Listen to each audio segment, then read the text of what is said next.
আরো এনকারেজ হয়। পাশাপাশি এখনকার যে অবস্থা ছাত্রদেরকে এগুলো জানাবে। অনেক মনে করে গরিব মানুষের ছেলে সে কিভাবে মেডিকেল করে, সে কিভাবে ঢাকা বিশ্ববিদ্যালয়ে পড়ে।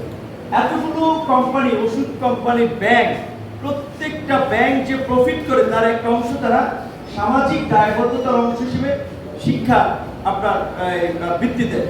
ছাত্ররা যারা বলা চলে একজন ভালো ছাত্র সে যদি কোনোভাবে এইচএসসিতে একটা ভালো ফলাফল করতে পারে ওই বৃত্তির টাকা দিয়ে সে অনার্সের পরে পিএইচডিও করতে পারে।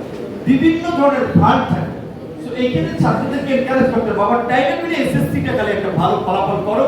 তারপরে হচ্ছে লাইক ওই আপনার ধরেন রিলিফের লাইনের মতো আপনি সামনে দাঁড়াবেন, আপনি যদি নাও হাঁটেন, আপনি যদি ঘুমাই যান, পিছনের মানুষ ধাক্কা দিয়ে আপনাকে সামনে ঠেলে দেবে, কারণ আপনি সামনে আগাই গেলেই পিছনের মানুষের লাইন সামনে আসবে।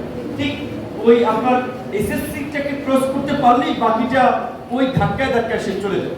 সুতরাং পড়াশোনার জন্য, মেডিকেল ইঞ্জিনিয়ারিং পড়ার জন্য টাকা পয়সায় কেউ ঠেকে থাকে।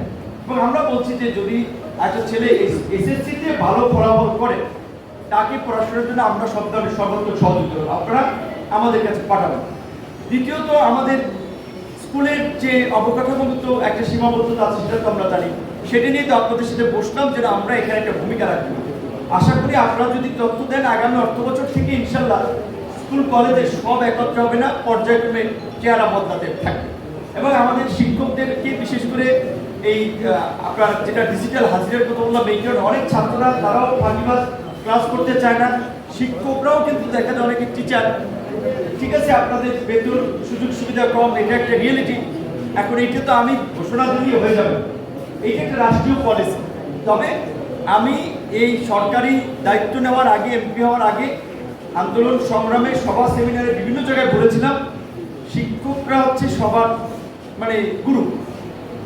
YONO, AC land, OC, DC, SP, MP, মন্ত্রী সবার গুরু শিক্ষকরা।